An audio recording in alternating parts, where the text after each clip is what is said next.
Hello बच्चों, कैसे हैं आप। मैं आपकी टीचर सुमन शर्मा एक बार फिर से अपने चैनल पर आप सभी बच्चों का स्वागत करती हूं और आशा करती हूं कि आप सभी बच्चे भी मस्त होंगे, बिंदास होंगे और प्रसन्नचित होंगे। तो बच्चों, आज मैं आपको आमोदनिक हिंदी पाठमाला कक्षा 4 से पाठ 6 चतुर विद्वान एक कहानी समझाने जा रही हूँ।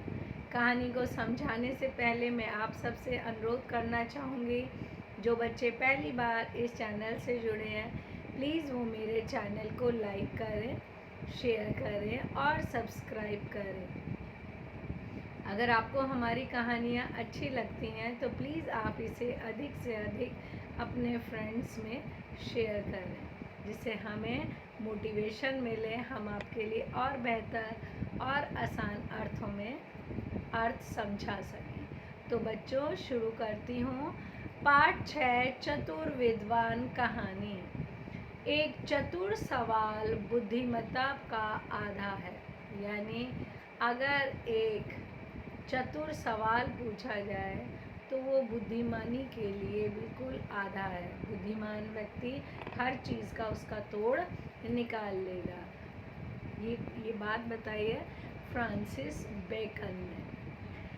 और ये हमारे देश की कहानी है। देखिए, आपने बहुत बार अकबर बीरबल के किस्से सुने होंगे, तो उन्हीं किस्सों में ये कहानी है। आई होप आप इसे एंजॉय से सुनेंगे। बादशाह अकबर के दरबार में बीरबल नाम का एक विद्वान मंत्री थे। वे अपनी चतुराई और हाजिर जवाबी के लिए जाने जाते थे। वह सदैव अपनी बुद्धिमत्ता का प्रयोग कर बादशाह को प्रभावित कर देते थे। एक बार सर्दी के मौसम में सम्राट अकबर बीरबल के साथ घूमने गए और रास्ते में एक पंडित अपने मित्रों से बातें कर रहा। यानी बीरबल बहुत ही बुद्धिमान उनके मंत्री थे। वो हमेशा अपनी बुद्धि से, अपनी चतुराई से राजा का मन जीत लेते थे और राजा हमेशा उनकी बुद्धिमानी की दाद देते थे। एक बार सर्दी के टाइम पर वो बीरबल के साथ कहीं घूमने निकले और रास्ते में उन्हें उनके दोस्त मिले और वो बातचीत करने लगे। वह बोला, इस कड़ाके की सर्दी में भी नदी के जल में सारी रात खड़ा रह सकता हूँ। उनका दोस्त बोला। यह बात बादशाह सलामत के कानों में पड़ी। बादशाह को भी ये बात सुनाई दी। वे रुक के बोले, सचमुच तुम ये करके दिखाओ।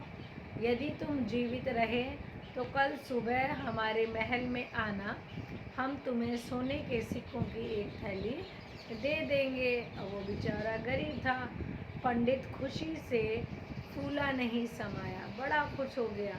वह सारी रात नदी के ठंडे जल में खड़ा रहा। दूसरे दिन अपना पुरस्कार पाने वह अकबर बादशाह के दरबार में पहुंचा। बादशाह को विश्वास नहीं हुआ। पूछ ही बैठे, पहले बताओ ये काम तुमने कैसे किया। क्योंकि राजा बहुत हैरान हुआ कि पूरी रात ये व्यक्ति ठंडे पानी में कैसे खड़ा रह सकता है। अब उन्होंने उससे सवाल करा, सरकार, मैं नदी के उस पार एक टिमटिमाते दीपक को देखता रहा। अब उस गरीब पंडित ने कहा कि मैं दूर खड़े एक दूर रखे हुए दीपक की रोशनी को देखता रहा। अब राजा का जवाब देखो, तो तुम दीपक की गर्मी का आनंद लेते रहे। यह पुरस्कार तुम्हें कदापि नहीं मिलेगा। यानी तुम्हें बिल्कुल भी नहीं दिया जाएगा। बादशाह का विरोध करने का साहस किस में था। यानी कोई भी बादशाह अकबर की बात को ना नहीं बोल सकता था। निराश पंडित मुंह लटकाए घर लौट गया।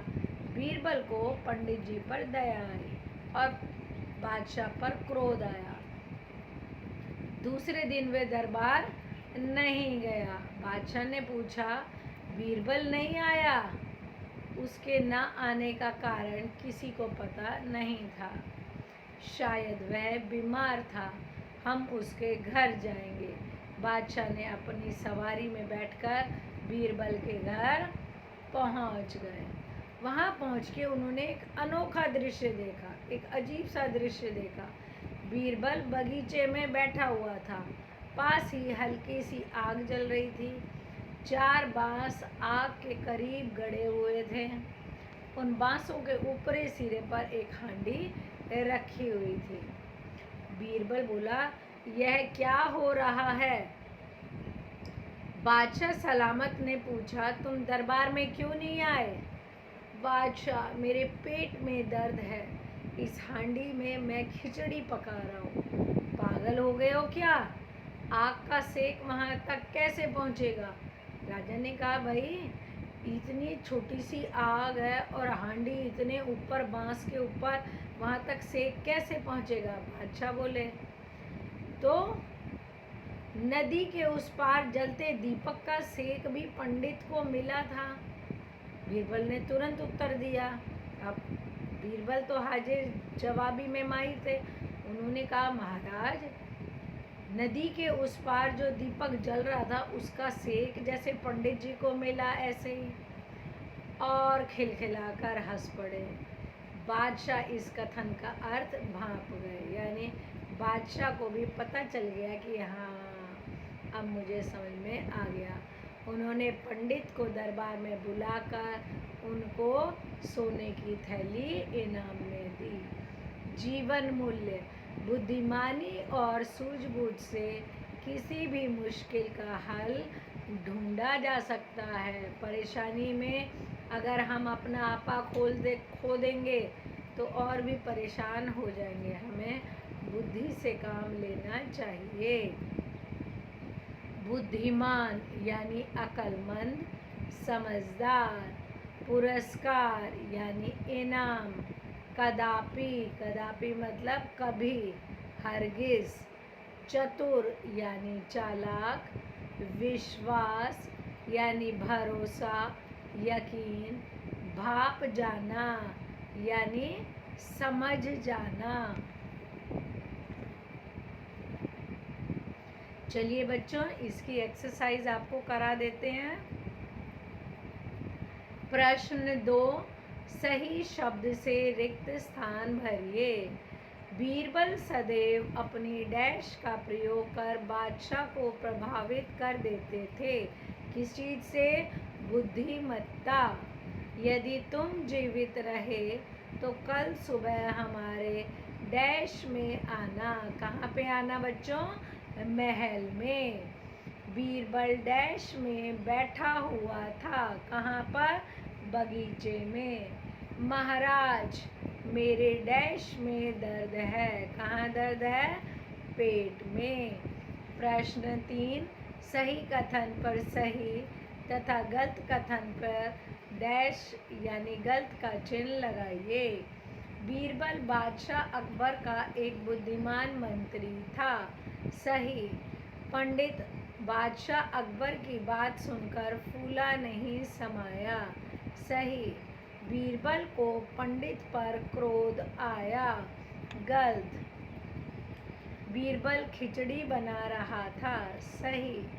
प्रश्न 4, सही उत्तर पर सही का चिन्ह लगाइए। क, पंडित सारी रात कहाँ खड़ा था? जल में। पंडित ने नदी के पार क्या देखकर रात गुजारी? दीपक। बीरबल दूसरे दिन दरबार में क्यों नहीं गया? बादशाह से नाराजगी के कारण। भाषा बोध: निम्नलिखित विशेषणों से भाववाचक संज्ञा बनाइए। गरीब, गरीबी। वीर, वीरता। निराश, निराशा। गर्म, गर्मी। प्रश्न 2, निम्नलिखित समानार्थी शब्द लिखिए। सम्राट यानी राजा। सदैव यानी हमेशा। विश्वास यानी भरोसा। चतुराई यानी चालाकी। 5 सर्वनाम शब्द पाठ में से ढूंढकर लिखिए। मैं, वह, तुम, हम, वे इत्यादि। आई होप ये पार्ट और एक्सरसाइज आप सब बच्चों को अच्छे से समझ में आ गई होगी। आप इसे पुनः पढ़ें और समझें, आपको समझ में आ जाएगा। ओके बच्चों, बाय, टेक केयर।